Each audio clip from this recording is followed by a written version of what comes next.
आज Doubtnut app download करें। Doubtnut पर अपने सभी गणित, रसायन विज्ञान, भौतिक विज्ञान और जीव विज्ञान के डाउट्स का करो सफाया। बस प्रश्न की फोटो खींचो, एक ही प्रश्न को क्रॉप करो और तुरंत वीडियो सोल्यूशन पाओ। अभी डाउनलोड करें। हेलो फ्रेंड्स, हमारा क्वेश्चन है 3 मीटर ऊंचाई से गिरकर एक गेंद एक पूर्ण प्रत्यास्थ प्लेट से टकराती है। छह टी बराबर 0 पर गेंद का जो हमारा वेग है 0 है। इसका वेग समय वक्र कैसा होगा, हमें ये बताना है। ओके, तो मान लेते हैं हमारी ये जो है यहाँ पे हमारी कोई सरफेस है। ओके, हमारी यहाँ पे ये कोई प्लेट रखी हुई है जिसपे हमारी जो है गेंद जो है 3 मीटर की ऊंचाई से टकराती है। ओके, यहाँ पे हमारा जो है ये ऊंचाई है, यहाँ कहीं इस कहीं बिंदु से आके टकराती है और यहाँ पे ऊंचाई हमारी कितनी है, h मान लेते हैं। ओके, यहाँ यहाँ से हमारी जो है वस्तु आके जो है इस पे जो है यहाँ पे प्लेट से टकराती है, प्रत्यास्थ टक्कर करती है, पूर्ण प्रत्यास्थ टक्कर करती है। तो हमें क्या बताना है, इसका वेग और समय का हमें वक्र बताना है। और हमारी जो ये ऊंचाई है ये हम यहाँ पे h मान लेते हैं। ओके, और ये हमारी क्या है, ये हमारी सरफेस है, सरफेस के ऊपर हमारी कोई प्लेट रखी हुई है। तो t बराबर 0 पर, यहाँ पे t बराबर 0 पे यहाँ से वस्तु छोड़ी जाती है। तो फिर इसमें क्या होगा कि हमारा अब यहाँ पे अगर हम ऑब्जर्व करें तो जब यहाँ पे t बराबर 0 पे अगर हमारी यहाँ पे वस्तु छोड़ी जा रही है तो फिर क्या होगा, यहाँ पे नीचे की तरफ हमारा क्या कार्य करेगा, यहाँ पे नीचे की तरफ हमारा गुरुत्वीय त्वरण कार्य करेगा।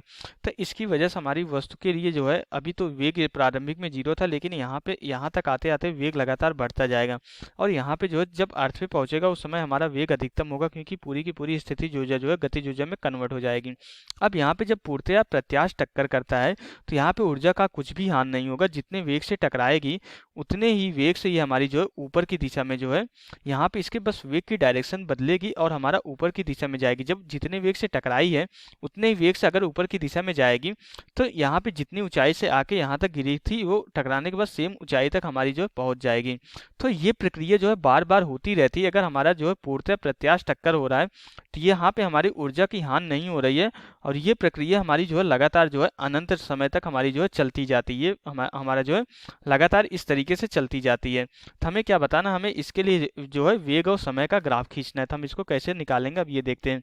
तो यहाँ से हमें जो ये h की वैल्यू गिवन है, h की वैल्यू हमारी क्वेश्चन में कितनी गिवन है, t, और हमारा प्रारंभिक वेग u बराबर 0 है, ये t बराबर 0 पर। ओके, हम क्या करेंगे, हम यहाँ पे दो चीज़ें कैलकुलेट करेंगे। एक तो टकराते समय वेग कैलकुलेट करेंगे, क्योंकि उसके बाद हमारा वेग जो है जैसे ऊपर की तरफ जाएगा तो हमारा वेग वो फिक्स रहेगा और यहाँ से यहाँ तक आने में समय कितना लगेगा उसके बेसिस पे हम यहाँ पे ग्राफ बना पाएंगे। ओके, तो यहाँ पे हमारा जो नीचे की तरफ गुरुत्वीय त्वरण g हमारा काम कर रहा है, उसकी वजह से हमारा वेग में जो परिवर्तन हो हमारा समान दर से हो रहा है, वेग हमारा समान दर से परिवर्तित होगी क्योंकि जी हमारा जो है एक समान लग रहा है। ओके, तो अब इस कंडीशन क्या होगा कि हम क्या करेंगे, अगर हमें यहाँ पे टकराते समय वेग कैलकुलेट करना है तो हमें अंतिम वेग कैलकुलेट करना पड़ेगा। तो न्यूटन की गति का तीसरा समीकरण यूज करेंगे हम यहाँ पे, v square equal to u square plus 2 a s होता है। अब अगर हमारी ये गति ऊर्ध्वाधर है तो हमारा यहाँ पे v स्क्वायर इक्वल टू ये तो हमारा 0 हो जाएगा प्लस हमारा जो है a हमारा जो है g के बराबर हो जाएगा और ऊंचाई हमारी h हो जाएगी। तो v हमारा कितना हो जाएगा, √2gh के बराबर। 2g हमारा कितना होता है, 9.8 के बराबर होता है। h क्वेश्चन में कितना गिवन है, 3 गिवन है। तो यहाँ से टकराते समय वेग जो क्वेश्चन में कैलकुलेट होकर आ रहा है हमारा कितना आ रहा है, 7.67 जो है मीटर पर सेकंड के बराबर आ रहा है। अब अगर हमारे टकराने में समय निकालना चाहे तो उसको हम कैसे निकालेंगे, न्यूटन की गति के दूसरे समीकरण से। क्या होता है हमारे न्यूटन की गति का दूसरा समीकरण, s इक्वल टू हमारा होता है यहाँ पे ut प्लस जो है हाफ a टी स्क्वायर के बराबर होता है। तो यहाँ से हमारा कितना हो जाएगा, अब हमारा जो ऊर्ध्वाधर गति हो रही तो मीन्स विस्थापन हमारा h लेंगे, ऊंचाई के बराबर होगा।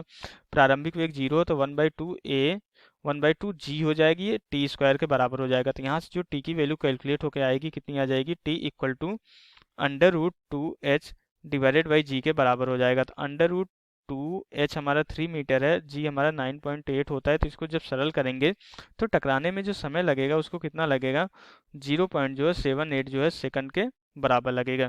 यहाँ से हमने समय और जो है वेग कैलकुलेट कर लिया। अब हम क्या करेंगे, अब हम इसका ग्राफ बनाएंगे। अब ग्राफ किस तरीके से बनाएंगे अब हम ये देखते हैं। ओके, तो हमारा यहाँ पे जो है हमारा वक्र कैसा बनेगा, क्या हो रहा है कि हमें पहले यहाँ पे जो है मूल बिंदु से t बराबर 0 पे मूल बिंदु से चलना स्टार्ट किया, मीन्स यहाँ पे हमारा जो है h हाइट से यहाँ पे जब छोड़ा गया तो इसका प्रारंभिक वेग हमारा यहाँ पे 0 था और हम इस दिशा में वेग की डायरेक्शन को जो है धनात्मक ले रहे हैं वेग की दिशा को। तो हमारा यहाँ पे वेग धनात्मक था और धीरे धीरे करके क्या होता जा रहा था, हमारा वेग जो है बढ़ता जा रहा था। हमारा वेग में जो परिवर्तन की दर हमारी है एक समान है, क्योंकि हमारा यहाँ पे जी हमारा क्या है, ये एक समान लग रहा है। तो हमारा जो है जी एक समान लगने की वजह से dv डिवाइडेड बाई dt हमारा क्या हो जाएगा, dv डिवाइडेड बाई dt। वेग में जो परिवर्तन की दर है वो भी हमारी एक समान हो जाएगी। अगर वेग में परिवर्तन की दर हमारी एक समान हो जाएगी तो हमारा ये क्या बनेगी, हमारी एक सरल रेखा बनेगी। तो इस तरीके से हमारा जो है वेग इसका लगातार बढ़ता जाएगा और ये पॉइंट हमारा वह पॉइंट होगा जब हमारा जो वस्तु जो है आके जमीन से टकराती है। इस समय हमारा वेग अधिकतम होगा, जो कि हमने कितना कैलकुलेट किया है क्वेश्चन में हमने कैलकुलेट किया 7.67 मीटर पर सेकंड के बराबर। तो इस पॉइंट पे हमारा जो वेग होगा कितना होगा, 7.67 मीटर पर सेकंड के बराबर। ये हमारा कौन सा एक्सिस होगा, ये हमारा जो है वेग का अक्ष होगा और ये हमारा कौन सा होगा, ये हमारा समय का अक्ष होगा। ओके, ये हमारा क्या होगा, समय होगा। ये समय t हमारा सेकंड में होगा, ये हमारा सेकंड में होगा और यहाँ पे वेग जो हमारा होगा वो हमारा वेग किस में होगा, मीटर पर सेकंड में होगा। ओके, यहाँ से 0 से जो है हमारा जो वेग लगातार बढ़ता गया, अधिकतम वेग 7.67 मीटर पर सेकंड होता है।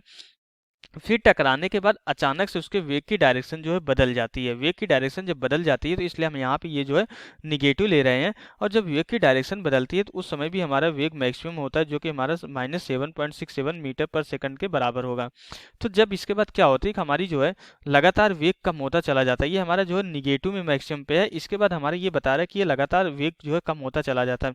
फिर यहाँ पे ये पॉइंट आने पर हमारा जो है इस पॉइंट पे वेग हमारा जो है 0 हो जाएगा और इस पॉइंट पे हमारा जो है जहां से वस्तु हमारी छोड़ी गई थी उसी पॉइंट पे फिर से पहुंच जाएंगी।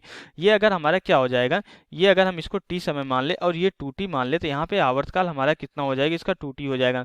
फिर उसके बाद क्या होगा, हमारी वस्तु जो है वस्तु का वेग की डायरेक्शन हमारी फिर से बदल जाएगी। इसलिए अभी तक यहाँ तक हमारा वेग निगेटिव था, अब क्या हो गया, पॉजिटिव हो गया। हमारा वेग क्या हो गया, धनात्मक होगा, क्योंकि वेग की डायरेक्शन बदल गई।